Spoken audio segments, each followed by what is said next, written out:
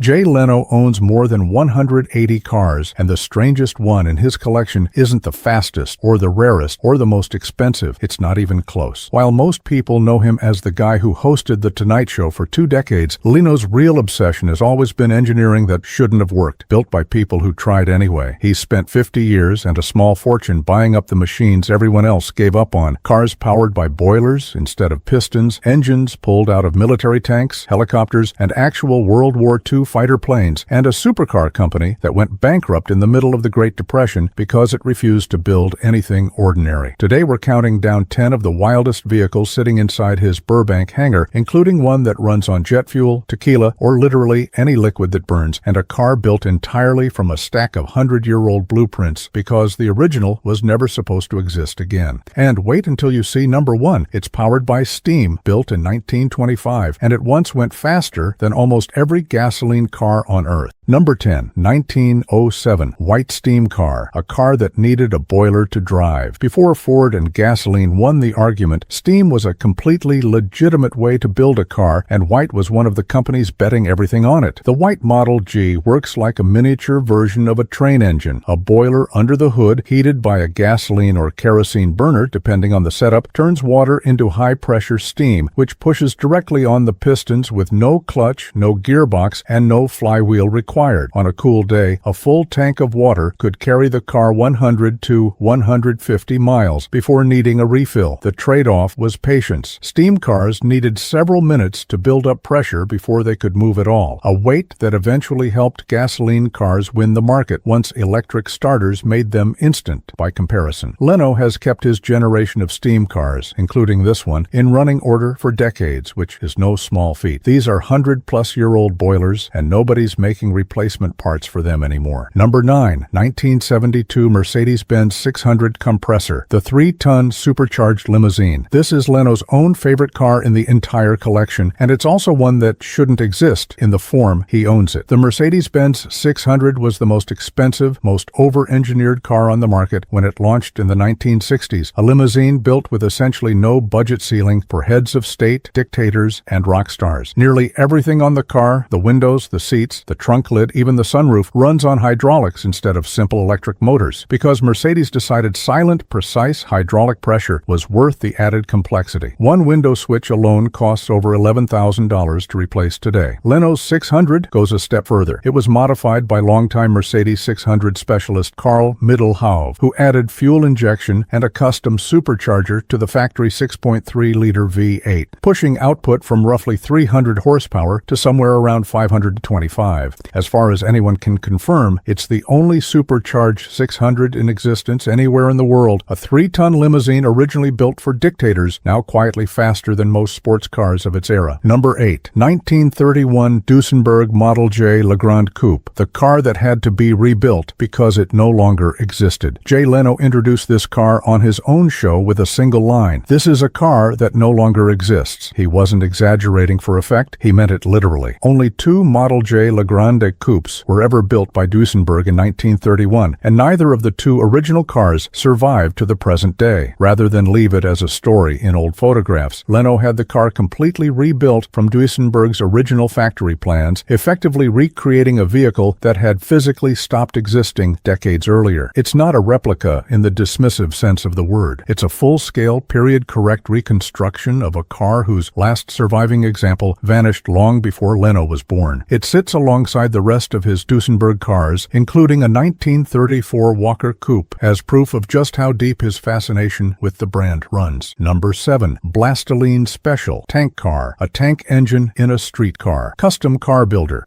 Randy Grubb built this thing for one reason, because a Korean War-era battle tank engine was sitting around and somebody had to put it in something. Under that long aluminum hood sits a 29.4-liter Continental AV-179OV-12, the same air-cooled engine that powered the M47 Patton tank, an engine originally designed to move a 51-ton armored vehicle into combat. Leno bought the car from Grubb in 2003 for $125,000 when it still had no rear brakes, no headlights, and no working electrical system. He fixed all of that, then went further, adding twin turbochargers and modern fuel injection that pushed output from roughly 810 horsepower to an estimated 1,600, with torque climbing to an estimated 3,000 pound-feet. It weighs 4.3 tons, which sounds enormous until you learn that's still only about 1/11th the weight of the actual tank the engine came from. Fuel economy sits somewhere around 2 to 5 miles per gallon. Leno drives it on public roads anyway. Number 6, 1963, Chrysler turbine car, the car that could run on tequila. Chrysler genuinely believed for a while that jet engines were about to replace pistons in ordinary cars. This is the closest anyone came to proving it. Between 1963 and 1964, Chrysler built 55 of these, styled by the Italian coach builder Ghiaia, and loaned most of them out to regular American families for 3-month test drives just to see how the public would react to owning a turbine car. The A831 turbine engine, idled at somewhere between 18,000 and 22,000 revolutions per minute, made about 130 horsepower, geared down to 425 pound-feet of torque, and could run on virtually any combustible liquid. According to Leno's own account, the president of Mexico once tested that claim by running one on tequila. It worked, and the only way to tell what fuel had been used was the smell of the exhaust. When the program ended, Chrysler recalled and crushed 46 of the 55 cars for tax and liability reasons. Only 9 survive today. Most sit in museums or in Chrysler's own corporate collection. Exactly 2 are privately owned anywhere in the world, and Jay Leno, who bought his in the late 2000s directly from the Walter P. Chrysler Museum, owns one of them. Number 5, the EcoJet, Jay Leno's helicopter-engined supercar. In 2005, Leno sketched an idea on a napkin, a supercar powered by an actual helicopter engine. General Motors thought it was crazy enough to actually build. The result, unveiled at the 2006 SEMA show, runs on a Honeywell LT-101 turbine, the same type of engine used in Bell 222 and Coast Guard Dolphin helicopters, producing roughly 650 horsepower and around 400 pound-feet of torque. It sits on a modified Corvette Z06 aluminum frame under a carbon fiber and Kevlar body. The car carries 2 separate fuel tanks, one for biodiesel made from soybean oil and a second tank of standard jet fuel used only to start the turbine cleanly and flush the system afterward, since biodiesel tends to gum things up if left sitting. Exhaust temperature runs around 1,000 degrees Fahrenheit at idle and spikes past 1,800 under full power. Multiple people who've stood near it running describe the smell as something close to French fries. Fuel economy is somewhere around 6 miles per gallon, meaning the EcoJet is really only practical, as Leno has joked himself, in a good soybean harvest year. Number 4, 1916, Owen Magnetic, the car with no clutch and no gearbox. Most people think the hybrid car was invented sometime around the Toyota Prius. Leno owns proof that it happened roughly 90 years earlier, and it's stranger than anything modern hybrid engineers would dare to build today. The Owen Magnetic used no clutch and no conventional transmission at all. Instead, its gasoline engine spun a generator, and a magnet whirling around a hollow armature created an electromagnetic field that transferred power to the rear wheels, a system its inventor, engineer Justus B. Entz, originally designed for oil-powered battleships before it was adapted for cars. Owen marketed it as the car of 1,000 speeds because without fixed gears, it technically had an infinite number of them, controlled by a small lever mounted near the steering wheel. It even ran a 24-volt electrical system with regenerative braking, decades before either feature became standard on anything else on the road. Fewer than 1,000 Owen Magnetics were built before the company went bankrupt in the early 1920s, and only about a dozen are known to survive today. Leno's 1916 example turned up in Norway, where it had been sitting unused for more than 50 years. Its wood framing rotted, and its leather so brittle it crumbled at the touch. His team had to laser scan and 3D print a replacement valve cover just to get the engine running again. By Leno's own admission, after years of owning it, he still doesn't fully understand how it works. Number 3, 1934, Rolls-Royce Merlin, a World War II fighter engine on public roads. This This is where "shouldn't exist" stops being a figure of speech. Sitting under the hood of Leno's 1934 Rolls-Royce is a genuine 27-liter Merlin 512, the same engine family that powered the Spitfire, the Hawker Hurricane, and the P-51 Mustang, the engine most historians credit with helping win the Battle of Britain. Leno bought the car roughly 3 decades ago from a British engineer named Paul Jameson, who had built a handful of these aero-engined specials by hand. What arrived was little more than a Rolls-Royce